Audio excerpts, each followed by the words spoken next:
एको देवः स्वामिनारायणोऽयम् एको मन्त्रः स्वामिनारायणेति एको वैद्यः स्वामिनारायणोऽयम् एकोपास्यः स्वामिनारायणो नः। कृपा करो मुझ ऊपरे सुखनिधि सहजानंद गुण तमारा गाववा बुद्धि आपजो सुख कंद गुण तमारा गाववा बुद्धि आपजो सुख कंद। श्री स्वामिनारायण भगवाननी जय। ભગવાન શ્રી હરિની અતિશય કૃપા જેમના પર વરસી છે એવા છપૈયાના નિવાસી ધર્મદેવ અને ભક્તિ માતા અત્યંત આહલાદિત થયા છે, આનંદિત થયા છે, કારણ કે દેવી ભક્તિ એમણે ભગવાન શ્રી હરિને પોતાના ઉદરમાં ધારણ કરીને રાખ્યા છે। પરમ કૃપાળુ પરમાત્મા અક્ષરધામાધિપતિ અનંત કોટી બ્રહ્માંડોના અધિપતિ એવા ભગવાન સ્વયં એ ભક્તિ દેવીની અંદર સ્થાન ધારણ કરી રહ્યા છે। આવા સમયે ભક્તિ દેવીનું સ્વરૂપ પણ એટલું બધું દૈદીપ્યમાન બન્યું છે કે ગામ આખાની અંદર લોકો એવી વાતો કરે છે કે આપણે ઘણી બધી સ્ત્રીઓ ગર્ભાવસ્થાવાળી જોઈ, પરંતુ આવી સ્ત્રી અતિશય તેજથી યુક્ત એવી ગર્ભાવસ્થાવાળી સ્ત્રી આપણે પહેલી વાર જોઈ છે। અને આવા પ્રકારની વાતો એ આખા ગામ લોકો બધા કરતા હોય છે। ગામ આખાની અંદર આનંદનું વાતાવરણ છવાયું છે। એમ કરતા કરતા સમય વીતવા લાગે છે અને ચૈત્ર માસની શુક્લ પક્ષની નવમીની તિથિ આવીને ઊભી રહે છે। ચૈત્ર સુદ અને નવમીના દિવસે બધાય ગામ લોકો સમસ્ત તથા ધર્મદેવ ભક્તિ માતા સગડાએ ભેગા થઈ બપોરના 12 વાગ્યાના સુમારે એકત્રિત થઈ અને ભગવાન શ્રી રામની જન્મોત્સવ ઉજવે છે। આવો સુંદર ઉત્સવ ઉજવ્યો, કોઈને જાણ નથી કે હવે શું થવાનું છે, પરંતુ સવારથી જ વિવિધ મંગલ વર્તાઈ રહ્યા છે। શુભ કાર્ય કરવા જતા હોઈએ અને સારા શકન થાય એવી રીતે સારા અને શુભ એવા શકન ગામ લોકોને ધર્મદેવ અને ભક્તિ માતાને વારંવાર થઈ રહ્યા છે। પવિત્ર અને સુંદર હવાઓ ચાલી રહી છે। વાતાવરણ સમસ્ત દશે દિશાઓનું વાતાવરણ એ સુમધુર વાયુથી યુક્ત બન્યું છે। પક્ષીઓ એ કિલકિલાટ કરી રહ્યા છે। સમગ્ર વાતાવરણની અંદર એ દિવ્યતા જાણે પ્રસરી હોય એવું કંઈક ભવ્ય વાતાવરણ સર્જાયું છે। અને રાત્રિના 10:10 નો સમય થયો છે અને ભગવાન શ્રી હરિ ધર્મ અને ભક્તિને ત્યાં અવતાર ધારણ કરવા માટે અહીંયા ઉપસ્થિત થયા છે। સમગ્ર ગામની અંદર તેજ ફેલાઈ ગયું છે। શાસ્ત્રકાર લખે છે કે તેજ એટલું બધું પ્રકાશમાન થઈ રહ્યું છે કે જેની અંદર સ્વર્ગાદિક લોકોમાં પણ રહેલા દેવતાઓને કાંઈ દેખાઈ નથી રહ્યું, એટલું બધું ભવ્ય અને દિવ્ય તેજ છે। સમગ્ર લોકની અંદર આ તેજ વ્યાપીને રહ્યું છે। એવા તેજના મધ્યે ભગવાન શ્રી હરિનો આ પૃથ્વી લોક ઉપર અધર્મનો નાશ કરવા, સદ્ધર્મની સ્થાપના કરવા માટે જન્મ થાય છે। બોલો ઘનશ્યામ મહારાજ કી જય। તો આવી રીતે ભગવાન શ્રી હરિએ આ પૃથ્વી લોક ઉપર અનેક જીવોના કલ્યાણ કરવા માટે, અધર્મનો નાશ કરી સદ્ધર્મની સ્થાપના કરવા માટે એ જન્મ ધારણ કરી લીધો છે। પોતાની દિવ્ય શક્તિઓ વડે કહેવાય કે ભગવાને અહીંયા તેજ પુંજ દેખાડ્યો અને ત્યારબાદ એ સમગ્ર તેજ પાછું પોતામાં જ વિલીન કરી દીધું છે। આકાશની અંદર દેવતા, નાગ, કિન્નર, અપ્સર, ગંધર્વ આ બધા એકત્રિત થઈ અને ઉત્સવ ઉજવી રહ્યા છે, આનંદ કિલ્લોલ કરી રહ્યા છે, વિવિધ પ્રકારના મંગલ ગાન કરે છે, વાજિત્રો વગાડે છે, પુષ્પની વૃષ્ટિઓ કરી રહ્યા છે। ગામ આખાની અંદર બધા જ મનુષ્યો ભેગા થઈ અને આનંદ ઉત્સવ ઉજવી રહ્યા છે. ધર્મદેવ પણ એમનો આનંદ સમાપ્ત નથી અને ત્વરિત કહેવાય કે જાત કર્મ સંસ્કાર, પોતાના પુત્રનો જાત કર્મ સંસ્કાર એ બ્રાહ્મણો પાસે કરાવે છે. અનેક પ્રકારના દાન આપે છે. અહીંયા સદાનંદ સ્વામી લખે છે કે ધર્મદેવે એવા પ્રકારના દાન આપ્યા, ગાયના દાન, સુવર્ણના દાન અને બ્રાહ્મણોને વિવિધ પ્રકારના દાન આપી એટલા બધા સંતૃપ્ત કર્યા કે જેના આગળ કોઈ મોટો નરેશ, કોઈ નગરનો રાજા એ પણ એના સામે ફીકો દેખાવા લાગ્યો. હે રાજન, એ રીતે અહીંયા સુરત મુનિ પ્રતાપસિંહ રાજાને કહે છે કે રાજન, આવી રીતે ભગવાન શ્રી હરિનો આ પૃથ્વી ઉપર પ્રાદુર્ભાવ થયેલો એની સગળી હકીકત મેં તમને કહી સંભળાવી છે. દેવતાઓ આકાશની અંદર સ્તુતિઓ કરે છે, ધર્મદેવ પણ શ્રી હરિને સ્તુતિ કરે છે અને એ કાળે એ વખતે જ ભગવાન શ્રી હરિ એ દિવ્ય અલૌકિક તેજ સ્વરૂપે આવી અને ધર્મદેવને કહે છે કે હે ધર્મદેવ, મેં તમને જે વચન આપ્યું હતું તમારે ત્યાં પુત્ર રૂપે પ્રગટ થવાનું, એ વચન મેં અહીંયા પરિપૂર્ણ કર્યું છે. હવે તમારા તમામ સંકટોનું હરણ થશે અને આ પૃથ્વી પર રહેલા તમામ અસુરોનું નિકંદર નીકળી જશે, એમાં શંકાને સ્થાન નથી. અને ત્યારબાદ ભગવાન શ્રી હરિ બાળ સ્વરૂપની અંદર સ્થિત થાય છે અને ત્યાં બનેલી જે આવી અલૌકિક પ્રકારની જે ઘટનાઓ એ બધાને ભૂલવાડી દે છે. કારણ કે જો આવી અલૌકિક ઘટનાઓ બધાને યાદ રહે તો ભગવાન શ્રી હરિનું જે બાલ્ય અવસ્થાનું જે સુખ એ બધા સામાન્ય રીતે પ્રાપ્ત ન કરી શકે અને એના કારણે જે બાળ ચરિત્રો છે એની અંદર પણ બધાને રસ ન પડે એટલે બધાને ભગવાન ભૂલવાડી દે છે. અને હવે તો બધા આનંદિત થઈ અને ઉત્સવ ઉજવી રહ્યા છે. ભગવાન શ્રી હરિ નાના એવા બાળ સ્વરૂપ ઘનશ્યામ મહારાજને લઈ વિવિધ સ્થાનોની અંદર રમાડે છે, આનંદ કરે છે, કિલ્લોલ કરે છે અને બધી સ્ત્રીઓ ભેગી થઈ અને ભક્તિ માતાની સહિત એ ભગવાન શ્રી હરિ એવા બાળ સ્વરૂપ ઘનશ્યામ મહારાજને નિરખ્યા કરે છે અને એમના નયનો ભગવાનને નિરખીને તૃપ્ત થતા જ નથી એવું સુંદર દ્રશ્ય એ કંઈક ત્યાં સર્જાયું છે. સમય જતા જતા ભગવાન શ્રી હરિ એ 6 દિવસના થયા. છઠ્ઠી રાત્રિનો દિવસ છે અને એ રાત્રિએ જ જે કાલીદત્ત આદિક જે અસુરો એમણે બધાએ જે નિશ્ચિત કર્યું હતું, હવે એ લોકો પોતાનું ષડયંત્ર અહીંયા પસાર કરવા માટે આવી રહ્યા છે. કાલીદત્ત ઇત્યાદિ જે બધા અસુરો એમને જાણ થાય છે કે ભગવાન શ્રી હરિનો જન્મ આ પૃથ્વી લોક ઉપર થઈ ગયો છે અને હવે આપણા જેવા અસુરો એમને આ શ્રી હરિ મારી નાખશે એવા ભયથી બધા ભેગા થઈ રાત્રિને વિશે બધી કેટલીય કૃત્યાઓ ઉપજાવે છે. કૃત્યાઓ એટલે રાક્ષસણીઓ. આવી કૃત્યાઓ એ તાંત્રિક વિદ્યાથી ઉપજાવી અને એમાં એક બધી કૃત્યાઓની જે મુખિયા કહેવાય એનું નામ કોટરા હોય છે. આ કોટરાને કાલીદત્ત આજ્ઞા કરે છે કે તું પોતાની સાથે પોતાની સહેલીઓ એવી બીજી કૃત્યાઓને લઈને તું જા અને શ્રી હરિને મારી નાખ, ધર્મના પુત્રને તું મારી નાખ જા, એવી મારી તને આજ્ઞા છે. કોટરાનો ભયંકર બિહામણો એવું એનું દેખાવ છે, આંખો લાલચોળ છે, વાળ ખુલ્લા છે, અર્ધનગ્ન અવસ્થાની અંદર પોતે છે, માંસ ભક્ષણ કરી અને જેનું મુખ લોહિયાળું થયું છે, એના મુખની અંદર તીક્ષ્ણ એવા દંત છે, લાંબા લાંબા નખવાળી, જેનું વર્ણ કાળો છે, એવી આ કોટરા ધર્મદેવના ત્યાં જાય છે. ષષ્ઠીની રાત્રિ છે અને રાત્રિએ જઈ ત્યાં ભક્તિ દેવીને ચેતવણી આપે છે અને કહે છે કે હે મૂઢ ભક્તિ, તું તારા પુત્રનું અત્યારે આ જે રીતે લાલન પાલન કરે છે એ બધું કરવાનું મૂકી દે, હવે તારો પુત્ર જીવતો રહેવાનો નથી. એમ કરીને કઈક 2 શબ્દો ઉચ્ચારે એટલામાં તો કોટરા તરત એના હાથમાંથી, ભક્તિ દેવીના હાથમાંથી શ્રી હરિ બાળ સ્વરૂપ ઘનશ્યામ મહારાજને છીનવી અને ત્યાંથી ચાલી નીકળે છે અને આકાશની અંદર અદ્રશ્ય થઈ જાય છે, દૂર જંગલની અંદર ચાલી જાય છે. ભક્તિ દેવી આ બધું સર્વને જોઈ ખૂબ રડ્યા. રડતા સાદે ભગવાનને પ્રાર્થના કરે છે કે પ્રભુ, હવે હજુ અમારા પુત્રને નિર્ખી જ રહ્યા છીએ એટલામાં તો અમારા પુત્રને કોઈકે હરણ કરી લીધો. અને ફરી વખત પાછા ધર્મદેવને બોલાવીને વાત કરે છે. ત્યારે ધર્મદેવ એ વખતે હનુમાનજી મહારાજનું સ્મરણ કરે છે. તરત હનુમાનજી ત્યાં ઉપસ્થિત થયા અને ભક્તિ દેવી ધર્મદેવને કહે છે કે તમે નિશ્ચિંત થઈ જાઓ, તમે કોઈ પણ પ્રકારની ચિંતા કરશો નહીં, હું હમણાં જ તમારા પુત્રને લઈ અને પરત આવું છું.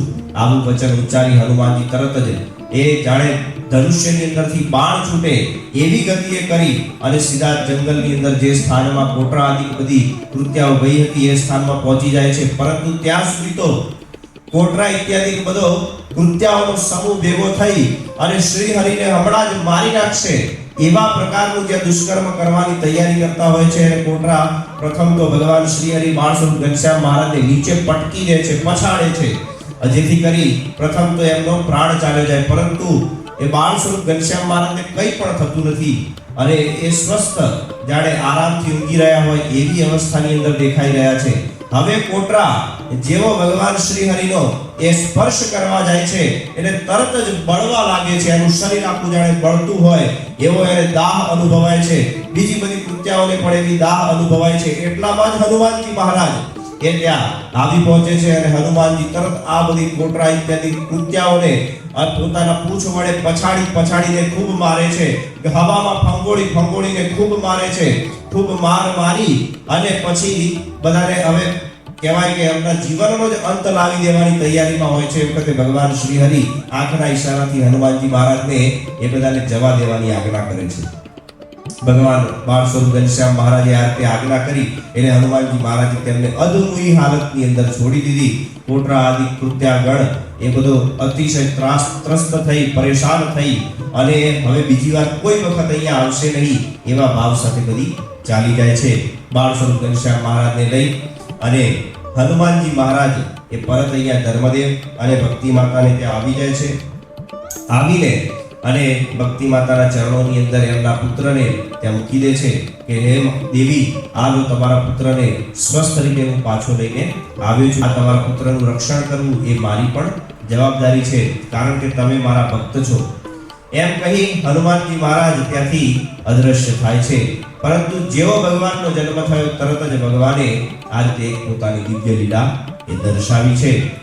ત્યારબાદ તો દિન પ્રતિદિન ભગવાન શ્રી હરિ બાળ સ્વરૂપ ઘનશ્યામ મહારાજ નાની મોટી કંઈક ને કંઈક લીલાઓ કરતા રહે છે, જેને જોઈ ગામ લોકો ખૂબ આશ્ચર્ય પામે છે. ધર્મદેવ, ભક્તિ માતા આ બધા પણ ખૂબ આનંદિત થાય છે, આહલાદિત થાય છે.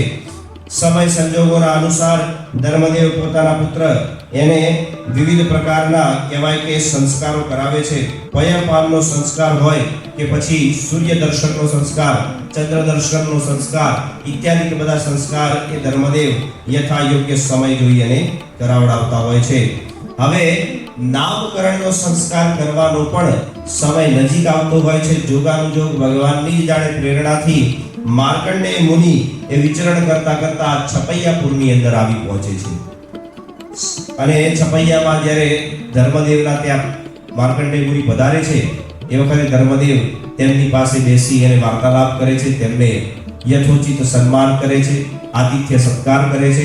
ઇત્યાદિ કર્યા બાદ ધર્મદેવ માર્કંડેય મુનિને વાત કરે છે કે હે મુનિરાજ, તમે તો પંચાંગ ઇત્યાદિ કે જે બધા શાસ્ત્રો તેના જાણકાર છો અને આ રીતે તમે જ્ઞાતા છો, ગુરુવર્ય સમાન છો અને ખૂબ જ પવિત્ર છો.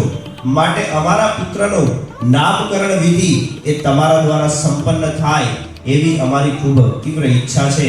માટે હે દેવ, અમારા ઉપર કૃપા દ્રષ્ટિ કરો અને અમારા પુત્રનું નામકરણ સંસ્કાર કરો. ત્યારે ત્યાં ઉપસ્થિત રહેલા એવા માર્કંડેય મુનિ તરત જ પંચાંગ ઇત્યાદિ બધા શાસ્ત્ર બહાર કાઢી અને જોવે છે કે કયો સમય ચાલી રહ્યો છે, કેવું શુભ મુહૂર્ત ઇત્યાદિ ચાલી રહ્યું છે. એ બધું જોઈ અને નિર્ધાર કરે છે કે આવતીકાલે એવા સંવત 1838 અષાઢ સુદ અને સાતમ ગુરુવારના દિવસે આપણે આ રીતે તમારા પુત્રનું નામકરણ સંસ્કાર કરીશું. અહીંયા જે સંવત 1838 છે એ આષાઢી સંવત છે, વિક્રમ સંવત નથી, એ જાણવું. તો આ રીતે નિર્ધાર થયો. માર્કંડેય મુનિ રાત્રિને વિશે ત્યાં રોકાયા છે. બીજા દિવસની વહેલી સવારથી ધર્મદેવ એ નામકરણ સંસ્કાર કરવાની વિધિ માટે યથાયોગ્ય યથોચિત બધો સામગ્રી ઇત્યાદિ ભેગો કરી દે છે. સામગ્રી લાવી અને માર્કંડેય મુનિને ચરણોમાં ધરી દે છે કે હે દેવ, આ પ્રકારની આ સામગ્રી તમે કહ્યા મુજબ લાવી છે, હવે તમે વિધિની શરૂઆત કરો. અને એ પ્રકારે ત્યાં માર્કંડેય મુનિ આ પ્રકારની નામકરણ સંસ્કારની વિધિ એ શરૂ કરે છે. ત્યારે તેઓ ધર્મદેવ પ્રત્યે બોલે છે કે હે ધર્મદેવ, તમારા પુત્રનો જન્મ કર્ક રાશિમાં થયો છે, માટે તેનું નામ હરિ પડશે. એટલું જ નહીં ધર્મદેવ, તમારા પુત્ર એ કૃષ્ણ વર્ણના હોવાથી એને કૃષ્ણ પણ કહેવાશે. એટલે આ બંને નામોને ભેગું કરીને બનતું એવું શુભ નામ હરિકૃષ્ણ એવા નામથી તમારા પુત્ર સર્વ જગતની અંદર પ્રખ્યાત થશે. દેવ આગળ જતા જતા તમારા પુત્ર વૈરાગ્યની અંદર અતિશય તીવ્ર થશે. અતિશય તીવ્ર વૈરાગ્યવાળા, અતિશય ત્યાગવાળા, અતિશય જ્ઞાનવાળા અને ધર્મયુક્ત યોગ સાધના કરવાવાળા પણ થશે. અને શિવજીના સમાન થવાથી એમને નીલકંઠ પણ કહેવાશે. અને આ ઉપરાંત કેટલાય નામોથી તમારા પુત્ર એ સર્વત્ર જગતની અંદર ઓળખાશે. ખૂબ જ તેજસ્વી થશે. એટલું જ નહીં, અન્ય ગુણોનું પણ ગાન અહીંયા માર્કંડેય મુનિ કરતા કહે છે કે રાજા જેવી તેમની સ્થિતિ હશે અને કથા કહેવાની અંદર પણ ખૂબ જ કહેવાય કે આગળ પડતા હશે. કથા પણ ખૂબ સુંદર રીતે પ્રવચન કરી શકશે. દાસત્વના ગુણોથી યુક્ત હશે. વિવેકી બુદ્ધિ હશે. ભજન અને ભક્તિની અંદર પણ તેઓ શ્રેષ્ઠતા પ્રાપ્ત કરશે. સહનશીલતાનો પણ ગુણ હશે અને કહેવાય કે ઉદારતાનો ગુણ પણ હશે. કોઈના ઉપર દયા દાખવવી તે ગુણ પણ તેમની અંદર હશે. હે દેવ, હું એમના ગુણો કેવી રીતે કહી શકું? એમના એટલા બધા ગુણો છે કે જેને ગાતા ગાતા હું પણ થાકી જાઉં. અરે હું શું, તમારો પુત્ર એટલો બધો તેજસ્વી હશે કે સર્વ જગતનો નિયંતા થશે. માટે એમના ગુણો તો શેષ શારદા પણ ગાઈ શકે એમ નથી, તો હું તો શું ગાઈ શકું? માટે ધર્મદેવ, તમે નિશ્ચિત થઈ અને પ્રભુનું ભજન કરો. તમારા પુત્ર કરતા શ્રેષ્ઠ આ જગતની અંદર બીજું કોઈ નહીં થાય એમ માર્કંડેય મુનિ સમગ્ર બધી વાત કરે છે. જેને સાંભળી ધર્મદેવ અને ભક્તિ માતા ખૂબ પ્રસન્ન થયા અને પોતાના પુત્રની આવા પ્રકારની પ્રતિષ્ઠાયુક્ત બાબત સાંભળી અને ખૂબ રાજી થયા. માર્કંડેય મુનિ એક દિવસ ત્યાં રોકાઈ અને બીજે દિવસે ત્યાંથી આગળ જવા પ્રયાણ કરે છે.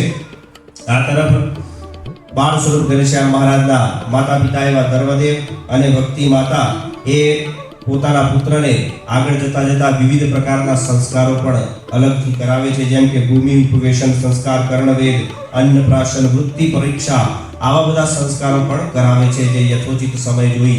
વૃત્તિ પરીક્ષા નામના સંસ્કારની અંદર ધર્મદેવ એ પોતાના પુત્રને થોડોક દૂર બેસાડી અને ત્યાં દૂર એક બાજોઠ ઉપર અલગ અલગ સામગ્રી મૂકે છે. એક વસ્ત્ર, એક પાત્ર, આયુધ, સોના મોહર અને પુસ્તક, આવી બધી વસ્તુઓ મૂકે છે. અને કહે છે કે પુત્ર જા ત્યાંથી લઈ અને કોઈ એક વસ્તુ લઈને આવે. બાળક હોય એટલે જલ્દી ખ્યાલ ના આવે કે આ બધું શું થઈ રહ્યું છે, સાવ નાની અવસ્થાની અંદર હોય એટલે. પરંતુ એ પુત્ર એ શ્રી હરિ ઘનશ્યામ મહારાજ એ જઈ બાકોડિયા ભરી અને ત્યાં જઈ એક બાજોટ ઉપરથી એક પુસ્તકનું ચયન કરે છે. એને જાણી ધર્મદેવ ખૂબ રાજી થયા અને મનમાં વિચાર્યું કે આપણો પુત્ર એ બહુ જ મોટો તત્વવેત્તા થશે, બહુ જ મોટો તત્વવેત્તા થશે એવો નિર્ધાર કર્યો. વિદ્વાન થશે, પાંડિત્યને પામશે એવો નિર્ધાર એ મનોમન ધર્મદેવ કરતા હોય છે. આ રીતે વૃત્તિ પરીક્ષાનો પણ સંસ્કાર ત્યાં પૂર્ણ થાય છે. આ જ રીતે ભગવાન શ્રી હરિ એ છપૈયાપુરની અંદર નિવાસ કરી રહ્યા છે. છપૈયાના ગ્રામવાસીઓને પણ વિવિધ પ્રકારના સુખ ઉપજાવી રહ્યા છે. ત્યાં રહેલી બધી જે સ્ત્રીઓ એ વારંવાર ભગવાન શ્રી હરિ ઘનશ્યામ મહારાજ, બાળ સ્વરૂપ ઘનશ્યામ મહારાજને લઈ અને રમાડવાની ચેષ્ટા કરતી હોય છે. એમ વારંવાર ભગવાન શ્રી હરિ બધાને અલગ અલગ પ્રકારની દિવ્ય લીલાઓના દર્શન આપી અને આનંદિત કરતા હોય છે. આમ કરતા કરતા એક વર્ષનો સમય વીતી જાય છે. બીજા વર્ષે ફરી વખત ચૈત્ર સુદ અને નવમીનો દિવસ આવે છે. એટલે ગામ સમસ્ત ધર્મદેવ અને ભક્તિ માતા બધા એકત્રિત થઈ ભગવાન શ્રી હરિનો જન્મોત્સવ ઉજવે છે. અને ધર્મદેવ એ ગામની અંદર ફરી વખત ખૂબ સુંદર એવા દાન ઇત્યાદિ બ્રાહ્મણોને કરે છે. તો આ પ્રકારે ઘનશ્યામ મહારાજ, બાળ સ્વરૂપ ઘનશ્યામ મહારાજ, હરિકૃષ્ણ મહારાજ એમનો જન્મ થયો. ત્યારબાદ એમણે જે નાની મોટી લીલાઓ જન્મના ત્વરિત બાદ કરી એ બધી સગળી આપણે જાણી. હવે ઘનશ્યામ મહારાજ પોતાની બાળ લીલાઓને વિસ્તારી રહ્યા છે. એ સગળી બાબત આપણને આગળના કથાનકમાં જાણવા મળશે. અને ત્યારબાદ ભગવાન શ્રી હરિ છપૈયાપુરના વાસીઓને કેવી રીતે આનંદિત કરે છે સગળું આપણે જાણીશું કથાના આવતા સત્રમાં. ત્યાં સુધી સૌને જય સ્વામિનારાયણ. સ્વામિનારાયણ નારાયણ નારાયણ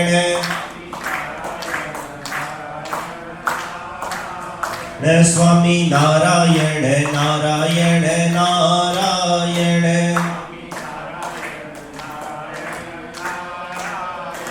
સ્વામિનારાયણ સ્વામિનારાયણ